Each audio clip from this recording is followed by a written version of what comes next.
விவசாயிகளுக்காக இந்த ஒரு முறை கிடையாது, 100 முறை நான் ஜெயிலுக்கு போகிறதுக்கு தயாராக இருக்கேன். நான் ஒரே ஒரு அர்த்தத்தில் தான் பேசினேன், இரட்டை அர்த்தத்தில் பேசவே இல்லை. என்ன அப்படி என் வீட்டில் யாரும் வளர்க்கலை, நான் அப்படிப்பட்ட குடும்பத்தை சார்ந்தவன் கிடையாது.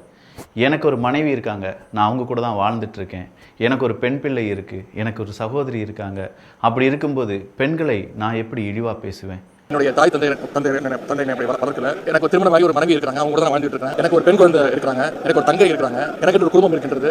இங்கே பழிவாங்கும் அரசியல் மட்டும்தான் நடந்துட்டுருக்கு, சரியான அரசியல் இல்லை. எல்லாத்துக்குமே டைவர்ஷன் பண்ணுறாங்க. இது ஒரு டைவர்ஷன் அரசாங்கம் அப்படின்னு சொல்லி உதயநிதி ஸ்டாலின் அவர்கள் கொடுத்த ப்ரெஸ் மீட்டு தான் இன்னைக்கு நீங்கள் சில ஊடகத்தில் பார்த்துருப்பீங்க. அந்த ப்ரெஸ் மீட்டையும் தாண்டி என்ன நடந்துச்சு அப்படிங்கிறத நீங்கள் பார்க்கல பார்த்தீங்களா? அதெல்லாம் நம்மளுடைய பிளைண்ட் ஸ்பாட்டுக்கு போயிடும். அந்த பிளைண்ட் ஸ்பாட் என்ன அப்படிங்கிறத நாம் இங்கே கண்டுபிடிக்க போகிறோம். இது தமிழ் பொக்கிஷம் வழங்கும் ஆழமான அரசியல் சதுரங்கம்.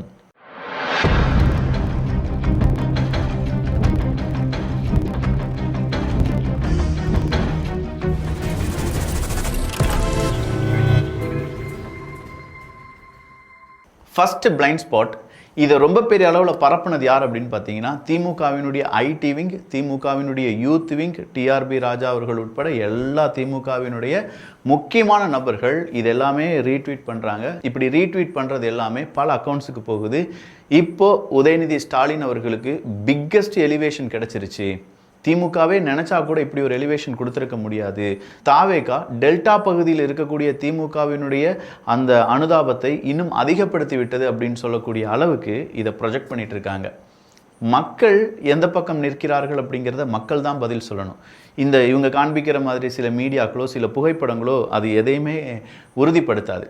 அப்படின்னா இந்த திமுகவினுடைய யூத் விங் சொன்ன ஒரு விஷயத்தை மட்டும் நான் இங்கே பேச விரும்புகிறேன்.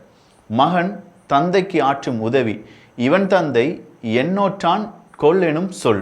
இன்னைக்கு ஃபுல்லாகவே ஒரே திருக்குறளாக போட்டு நம்மளை என்னமோ வேற லெவலுக்கு கொண்டு போகிறாங்கயா. இன்னைக்கு தான் நம்ம தமிழன் அப்படிங்கிறத மார்த்தட்டி சொல்கிற அளவுக்கு திருக்குறள் எல்லாரும் பேசியிருக்காங்க. இது திமுகவினுடைய யூத் விங்கு போட்ட திருக்குறள். இதுக்கு முன்னாடி நிவேதா பெத்துராஜ் அவர்கள் ஒரு திருக்குறள் போட்டிருந்தாங்கல்ல, அதன் பிறகு ஒரு நடிகையும் ஒரு திருக்குறள் போட்டிருந்தாங்க. இப்போ திமுகவினுடைய யூத் விங்கு போட்டிருக்காங்க. தலைவர் கலைஞர் உரை, ஆஹா இவனை பிள்ளையாக பெற்றது இவன் தந்தை பெற்ற பெரும் பேறு என்று ஒரு மகன் புகழ் பாடுவதுதான் அவன் தன்னுடைய தந்தைக்கு செய்யக்கூடிய கைமாறு எனப்படும். இதை தான் இன்னைக்கு யார் போட்டிருக்காங்க? யூத் விங், திமுகவினுடைய யூத் விங். அதாவது அங்கே தஞ்சாவூர்லேருந்து இங்கே வந்துட்டார், சென்னைக்கு வந்துட்டார். சென்னைக்கு வந்த உடனே ஸ்டாலின் அவர்களை பார்க்கிறார் உதயநிதி ஸ்டாலின் அவர்கள். அதில் ஸ்டாலின் அவர்கள் ஒரு ரோஸ் கலர் ட்ரெஸ் எல்லாம் போட்டு இருக்க, மகனை ஆற தழுவி, மகனே வாயா நீதாயா. இப்போ ஆர்எஸ் பாரதி அவர்கள்லாம் சொல்ல ஆரம்பிச்சிட்டார். எப்படி ஜெயலலிதா அம்மையார் அவர்கள் கருணாநிதி அவர்களை அரெஸ்ட் பண்ணாங்களோ அதே மாதிரி தாவேகா இப்போ உதயநிதி அவர்களை அரெஸ்ட் பண்ணியிருக்கிறதுனால அவரை நாங்கள் சின்ன கலைஞர் இல்லாட்டி இளைய கலைஞர் அப்படின்னு சொல்லி அழைப்பதை வரவேற்கிறோம், ஆரம்பிக்க போகிறோம். 2 நாட்களுக்கு முன்னாடி நாங்கள் பேசிட்டோம்டா, 2 நாட்களுக்கு முன்னாடியே ஜூவி இதை சொல்லிடுச்சுடா. நாங்கள் எல்லாருமே இதை பார்த்து இளைய கலைஞர்னு சொல்லி 3 நாளைக்கு முன்னாடி இருந்தே டைட்டில் கார்டெலாம் போட்டுட்ருக்கோம். எங்களுக்கு ஒரு கிரெடிட் கொடுக்க மாட்டிங்களாப்பா, இளைய கலைஞர் அப்படின்னு சொல்லி நாங்கள் தானே இதை ஃபேமஸ் படுத்தி விட்டுட்ருக்கோம். கேட்கலாம்ல, மார்க்கெட்டிங் பண்ணிகிட்ருக்கோம், இதெல்லாம் கேட்கலன்னா இப்படி. சரி, இளைய கலைஞர் அப்படின்னு சொல்லி அழைக்கிறார்கள்ல, அப்போ வாமவனே இளைய கலைஞர் நீதாயா நம்ம மானத்தை காப்பாற்றிட்ட, ஜெயிலுக்கு போயிட்டு வந்துட்ட, இனி உன்னுடைய பாதையை நீயே தீர்மானித்துக்கொள். நீ தான் திமுகவினுடைய தலைவர், நீ எதிர்கட்சியினுடைய தலைவர். வெற்றி வெற்றி வெற்றி. நாளைக்கு சட்டமன்றம், வெளிநடப்பு எதுவும் செய்யாதீங்க. ஏன்னா பட்ஜெட் கூட்டத்தொடர் பார்த்துக்கோங்க, அதுவும் வேளாண் பட்ஜெட்டு. அதனால் அங்கெல்லாம் இருந்து என்னெல்லாம் சொல்ல போகிறாங்க செய்ய போகிறாங்க அப்படிங்கிறதுலாம் வேறு லெவல் சம்பவங்களாக இருக்க போகிறது. அதெல்லாம் நம்ம பார்க்க போகிறோம். நான் சொன்ன மாதிரி அவர் சொல்லியிருந்தார், என்னுடைய மனைவியுடன் தான் நான் வாழ்ந்து வருகிறேன். மனுஷன் விஜய் அவர்களை தாக்குகிறார்களாமா.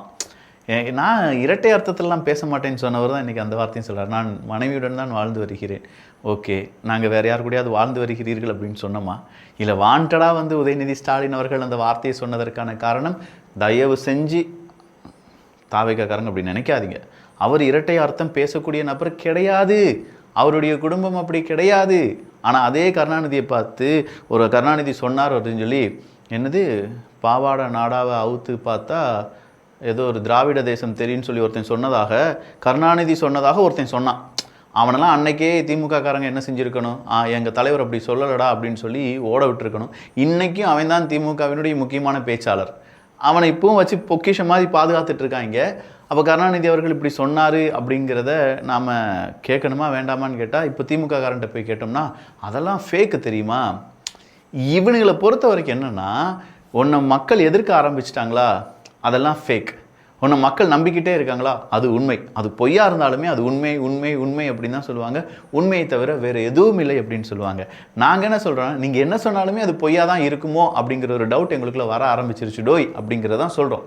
ஸோ தமிழ்நாட்டில் இருக்கும் ஒவ்வொரு பெண்களையும் எனது தாயாக சகோதரிகளாகத்தான் நான் பார்க்கிறேன். என்னுடைய தாய் தந்தை என்னை தவறாக வளர்க்கவில்லை. விடுதலைக்கு பின் உதயநிதி, விடுதலைக்கு பின் ஆமாம் அரெஸ்ட் செஞ்சு விடுதலையானாங்கல்ல, அதில் அப்போ தான் ஆதவ அர்ஜுனா அவர்களுடைய ஸ்பீச் இன்னொரு பக்கமாக வேறு லெவலில் ஓடிட்டு இருந்துச்சு. அதையும் நம்ம இங்கே பார்க்கணும்ல. எங்கள் ஏயை பார்த்தா பியை பார்க்கணும், பியை பார்த்தா சியை பார்க்கணும். அப்படின்னா தான் ஏ ஈக்குவல் டு சியான்லாம் பார்க்க முடியும். அப்போ பியா இருக்கக்கூடிய ஆதவ அர்ஜுனா அவர்கள் என்ன சொல்லியிருக்கார், டாய்லெட் புரட்சியாளர் உதயநிதி. என்னங்க இப்படி சொல்லிட்டீங்க, உதயநிதி சிறைக்கு அழைத்து சென்றால் சாப்பாடு உள்ளிட்டவைகளுக்கு செலவு ஆகும். கழிவறைக்கு காலை 8:15 மணிக்கு சென்ற உதயநிதி 10:15 மணிக்கு தான் வெளியே வந்தார். பெண்களை அசிங்கமாக பேசியவரை டாய்லெட்டில் 2 மணி நேரமாக உட்கார வைத்த தாவேக அரசு அப்படின்னு சொல்லி அமைச்சர் ஆதவ அர்ஜுனா அவர்கள் பேசியிருப்பது நேரடி கிளாஷா பார்க்கப்படுது. 8.15 பொண்ணு 10.15 வரைக்கும் டாய்லெட் மட்டும் வெளியே வரல. என்ன ஒரு புரட்சியாளர், டாய்லெட் புரட்சியாளர் திரு உதயநிதி அவர்கள். ஏன்னா இந்த ஆதவ அர்ஜுனா அவர்களும் ரொம்ப பெரிய அளவில் என்ன செய்வாங்க, அந்த பக்கமாக இருக்கக்கூடிய திமுக காரங்க விமர்சிப்பாங்க. ஆதவ அர்ஜுனா தான் ஆட்சி நடத்துகிறாரு, விஜய் ஒரு பொம்மை முதலமைச்சராக உட்கார்ந்துருக்காரு அப்படின்னு சொல்லுவாங்க. ஆதவ அர்ஜுனா ரெட்டி அப்படின்னு சொல்லி அவருடைய சாதியெல்லாம் இழுப்பாங்க. அவருடைய சாதி இது வந்து தாவேகா வந்து சாதிய கட்சி தான், ஆதவ அர்ஜுனா ரெட்டி அப்படின்னு சொல்லி அதெல்லாம் வந்து ரொம்ப பெரிய அளவில் போயிட்டே இருக்கும். நூல் பிடிச்சு போயிட்டே இருப்பாங்கல்ல, அதே மாதிரி பிடிச்சு போயிட்டே இருப்பாங்க. இன்னைக்கு ஆதவ அர்ஜுனா வேற லெவலில் ஸ்பீச் கொடுத்துட்டார். ஏன்னா நாளைக்கு அந்த வேளாண் பட்ஜெட் அப்படிங்கிறதுலாம் இருக்கிறதுனால அவங்களுடைய சகாக்கள் அடங்கி ஒரு கூட்டம் அப்படிங்கிறது நடந்துச்சு. அந்த கூட்டத்தில் தான் ஆதவ அர்ஜுனா இப்படி பேசியிருக்காரு. இந்த பேச்சு கண்டிப்பாக உதயநிதி ஸ்டாலின் அவர்களுக்கு அவருடைய அரசியலுக்கு மிகப்பெரிய ஒரு கருப்பு பக்கம் தான். அந்த டாய்லெட் அப்படிங்கிறதும் இங்கே காலை கடன் முடிக்காமல் போனது அப்படின்னு சொல்லி மா சுப்பிரமணியம் அவர்கள் வந்து சொன்னது மிகப்பெரிய அளவில் ஒரு ஒரு அவப்பெயராக மாறுறதுக்கான வாய்ப்புகள் இருக்குது. ஏன்னா அவர் காலைக்கடன் போகிறதுக்கு முன்னாடியே மா சுப்பிரமணியன் அவர்கள் அவர் வீட்டுக்கு முன்னாடி வந்து நிற்க வேண்டிய, அதுவும் குறிப்பாக அந்த டாய்லெட்டுக்கு முன்னாடி வந்து நிற்க வேண்டிய தேவை என்ன அப்படிங்கிறத இன்றைக்கி நிறைய பேர் கேட்டாங்க. ஸோ இங்கே இது எல்லாமே ஒரு விதமான ஒரு பொய் பிதற்றல்கள் தான் அப்படிங்கிற மாதிரி இருக்குது. பட் உதயநிதி ஸ்டாலின் அவர்களுக்கு வரவேற்பு எப்படி கொடுக்கப்பட்டது, இது எல்லாமே பக்காவாக ஆர்கனைஸ் பண்ணிட்டாங்க. இந்த வரவேற்பு தன்னெழுச்சியாக வந்த வரவேற்பு கிடையாது, ஒவ்வொரு தலைவருக்கும் இது ரொம்ப ரொம்ப முக்கியமாக இருந்தது. ஏன்னா உதயநிதி ஸ்டாலின் அவர்கள் ஒரு படத்தில் பிரகாஷ்ராஜ் செத்த மாதிரி நடிப்பார். அந்த செத்த மாதிரி நடித்த உடனே அவருக்காக அழுக வர கூட்டம் எது, அழுக வராத கூட்டம் எது அப்படிங்கிறத அவர் பிரித்து பார்ப்பதற்காக அவர் அப்படி நடிப்பார். நடித்த உடனே அவருக்கு தெரிஞ்சிடும், ஆஹா இவன் நமக்கு இது துரோகி, நம்மளை கொள்றதுக்கு ரெடியாக இருக்கான், இவன் நம்ம நண்பன் அப்படின்னு சொல்லி. அதே மாதிரி தான் இவங்க என்ன செய்கிறாங்கன்னா ஒவ்வொன்றா இதை வந்து வேல்யூட் பண்ணுறாங்க. அப்படி ஒவ்வொன்றா வேல்யூட் பண்ணும்போது ஒவ்வொரு முன்னாள் அமைச்சர்களும் முன்னாள் திமுக நிர்வாகிகளும் உதயநிதி ஸ்டாலினுக்காக எந்த அளவுக்கு ஓடி இருக்காங்க. இப்போ பொன்முடி அவர்கள் பின்னாடியே வண்டியில் ஃபாலோ பண்ணி வந்தார். கூடவே சேகர் பாபு அண்ணனும் நம்ம மா சுப்பிரமணியம் அவர்களும் போனாங்க. அந்த பக்கமாக இருக்கக்கூடிய நம்ம அன்பில் மகேஷ் அண்ணா வந்து பேட்டி கொடுத்தாரு. டிஆர்பி ராஜா வந்து கண்டிப்பாக நீ அங்கே உள்ள உடவே வேணும் அப்படின்னு சொல்லி நம்ம போலீஸ் ஆஃபீஸர்ஸ் கூட சண்டை போட்டாங்க அப்படிங்கிறதெல்லாம் போன பதிவில் நம்ம பார்த்துருந்தோம். இதெல்லாம் என்ன காண்பிக்கிறது என்றால், நாங்கள் உதயநிதி ஸ்டாலின் அவர்களுக்கு விசுவாசமாக இருக்கோம், கண்டிப்பாக அவர் கூட நிற்போம், அவர் கூட நின்னாதான் அடுத்த கட்டத்தை நாங்கள் திமுகவை வளர்க்க முடியும் அப்படிங்கிறது அவங்க ரொம்ப ஸ்ட்ராங்காக இருக்காங்க. அது இங்கே பிரதிபலித்திருப்பதை நம்மளால் பார்க்க முடிகிறது. ஸோ உதயநிதி ஸ்டாலின் அப்படிங்கிறவர் இந்த அரஸ்டிலிருந்து கட்டமைக்கப்பட்டிருக்கிறார். நான் முதலே சொன்ன மாதிரி திஸ் இஸ் அ கேம். இந்த கேம் ஃபர்ஸ்ட் பாயிண்ட் தாவேக்கு அடிச்சிருந்தாலும் அடுத்த பாயிண்ட் யார் பக்கம் போகுது, அந்த கோல் அந்த பந்து யார் பக்கம் போகுது அப்படின்னு பார்த்தா அது திமுக பக்கம் போகுது. திமுக அதை சரியாக கோல் போடுவாங்களா இல்லை மறுபடியும் மடைமாற்றம் செய்து தாவேக்காக்கு கோலாக அதை கொண்டு வருவாங்களா அப்படிங்கிறதெல்லாம் நம்ம பொறுத்திருந்து தான் பார்க்கணும். ஏன்னா இது ரொம்ப சூட்சமமாக விளையாட வேண்டிய விளையாட்டு. நாளைய கூட்டத்தொடர், பட்ஜெட் கூட்டத்தொடராக இருக்கட்டும், அதை சார்ந்து வரக்கூடிய செய்திகளாக இருக்கட்டும், அடுத்தடுத்த பிரச்சனைகளாக இருக்கட்டும், மக்கள் பிரச்சனைகளாக இருக்கட்டும், திமுக எப்படி குரல் கொடுக்க போகிறதோ அதை பொறுத்து தான் உதயநிதி அவர்களுக்கான அரசியல் எதிர்காலமும் இங்கே தீர்மானிக்கப்படும். ஸோ திமுக நல்லது செய்கிறாங்கன்னா தாவேக்கா மறுபடியும் ஆட்சியை செய்ய இன்னும் நிறைய நல்லது செய்ய வேண்டியதாக இருக்கும். இன்னும் ஏகப்பட்ட நிறைய நல்ல விஷயங்கள் செய்ய வேண்டியதாக இருக்கும். அதனால் தாவேகாவும் உழைக்க வேண்டியதாக இருக்கும். இப்படி 2 பேருமே மாற்றி மாற்றி நல்லது செய்கிறாங்க மக்களுக்காக அப்படின்னு சொல்லும்போது மக்கள் ஹாப்பி என்னாச்சு, அதுதான் என்னாச்சு மக்களுக்கும் வேணும் அப்படிங்கிறது தான் என்னுடைய நீண்ட நாள் கோரிக்கை. இது ஒரு ஹெல்தி அரசியலாக மாறுறதுக்கான வாய்ப்புகள் இருக்குது. மாற்றி மாற்றி பொய் சொல்லாமல், பொய் சொன்னால் நீ ஏன் அவனை அரெஸ்ட் பண்ணலை, நீ ஏன் அவனை இப்படி வெளியில் விட்ட அப்படின்னு சொல்லி திமுக கேட்கணும். திமுக காரங்க யாராவது அரெஸ்ட் பண்ணால் நான் உடனே அரெஸ்ட் பண்ணுவேன் அப்படின்னு சொல்லி தாவேகா செய்யணும். இது எல்லாமே ஒரு நல்ல அரசியலாக மாற வாய்ப்புகள் இருக்கின்றது. ஸோ உதயநிதி ஸ்டாலின் அவர்கள் இது மட்டும்தானா? அவர் ஒரு பெரிய ரைட்டப்லாம் போட வேண்டாம். அந்த ரைட்டப்பை கொஞ்சம் வாசித்து பார்த்தா தான் மனுஷன் எந்த லெவலுக்கு அடுத்ததாக செய்ய போகிறார் அப்படிங்கிறது உங்களால் புரிஞ்சுக்கிட முடியும். விவசாயிகளின் துயர் துடைக்க வக்கற்ற சோஃபா மாடல் மறுபடியும் பேசியிருக்காரு. பிரச்சனையை திசை திருப்பதற்காக என்னை கைது செய்தது. சார் இல்லை, நீங்கள் தப்பாக பேசுனீங்க அதனால் அரெஸ்ட் பண்ணாங்க சார் அப்படின்னு சொன்னால் அவர் ஒத்துக்கிட மாட்டார். தஞ்சை ஆர்ப்பாட்டத்தில் தேவையற்ற வார்த்தைகளை நான் பயன்படுத்தியதாக ஆளும் கட்சியின் அப்யூசிவ் வாரியர்ஸ், விர்ச்சுவல் வாரியர்ஸாக என்ன வாரியர்ஸ்னு சொல்கிறாரு, அப்யூசிவ் வாரியர்ஸ். அந்த ஏர்போர்ட்டுக்கு முன்னாடி இருக்கும்போது அவர் சொன்னார் இது கட் காப்பி தான், நான் பேசவே இல்லை அப்படின்னு சொன்னார். எகெயின் இங்கே சொல்கிறார் நான் பேசவே இல்லை, அது அப்யூசிவ் வாரியர்ஸ். தாவேகாவினுடைய விர்ச்சுவல் வாரியர்ஸ் அப்யூசிவ் வாரியர்ஸ். நீங்கள் அவங்களை கொத்தூசுன்னு சொல்லும்போது அவங்க உங்களை அப்யூசிவ் வாரியர்ஸ் அப்படின்னு சொல்கிறாங்க. ஸோ அடுத்ததான் நீங்கள் அவங்களுக்கு என்ன பேர் போட போகிறீங்க அப்படிங்கிறத கீழே கமெண்டாக சொல்லிடுங்க. வைத்து என்னை அவதூறு பரப்பினார்கள். பொய் வழக்குகள் பதிவு செய்து சென்னையிலிருந்து தஞ்சைக்கு அலக்கழிப்பதாக நினைத்து யாரையோ திருப்திப்படுத்த முயன்றிருக்கிறார்கள். என்னை கைது செய்தும் மீடியாவை பார்த்து இந்த கைது காமெடியாக பார்க்கிறேன் என்று கூறிவிட்டு தான் வந்தேன். இது வெறும் காமெடியாக இருக்குப்பா அப்படின்னு சொன்னார். போலீஸை பார்த்து பயந்து ஓடி போகவில்லை.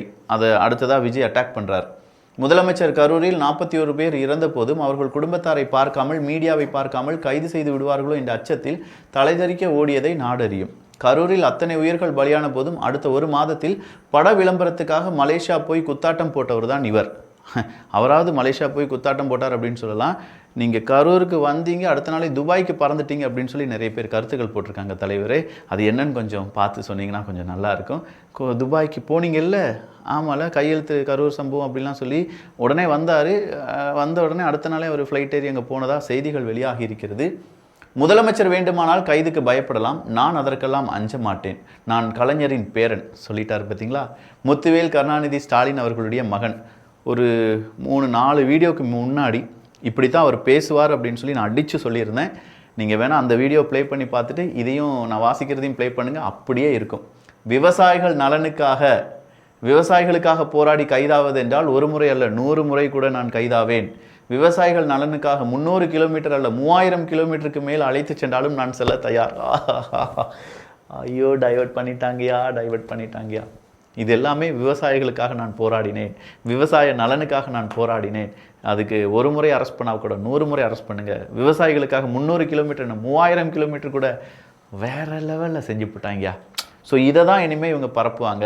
இதை நம்ம 2 நாட்களுக்கு முன்னாடி, அதாவது இவர் அரெஸ்ட் பண்ணுற அந்த டேட்லேருந்தே நம்ம சொல்ல ஆரம்பிச்சிட்டோம், இப்படி தான் இது எண்ட் கார்டு போட போகிறாங்க. நீ உங்கள் அடக்குமுறை எங்கள் மக்கள் பணிகளை ஒரு நாளும் கெடுக்காது. சார், மக்களுக்காக பணி செஞ்சீங்கன்னா கண்டிப்பாக உங்களை மறுபடியும் மக்கள் மகுடத்தில் வைப்பார்கள் என்பதும் குறிப்பிடத்தக்கது.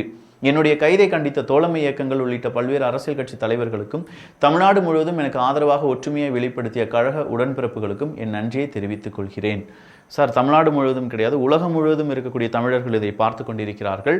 உலகம் முழுவதும் உங்களுக்கு சப்போர்ட் இருந்துச்சுன்னா அது எந்த அளவுக்கு எதிர்ப்பும் இருந்தது அப்படிங்கிறத உதயநிதி ஸ்டாலின் அவர்கள் புரிந்து கொள்ள வேண்டும் அப்படின்னு சொல்கிறத நம்ம மறுபடியும் இங்கே பதிவு பண்ணுறோம்.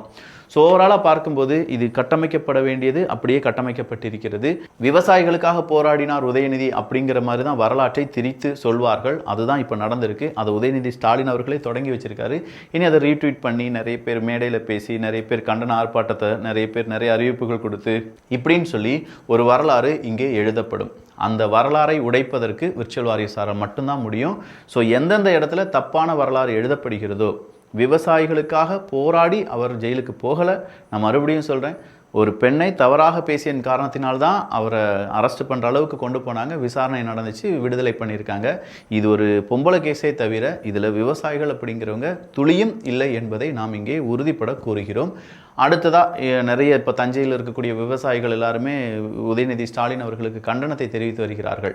இது உங்கள் தனிப்பட்ட வெறுப்பு பிரச்சனையாக பார்க்காதீங்க, விவசாயிகளுடைய பிரச்சனையாக பாருங்கள். தயவு செஞ்சு 2 பேருமே பர்சனலாக இதை கொண்டு போகாதீங்க அப்படின்னு சொல்லியிருக்காங்க. ஸோ பார்க்கலாம் என்ன நடக்க போகிறது என்று.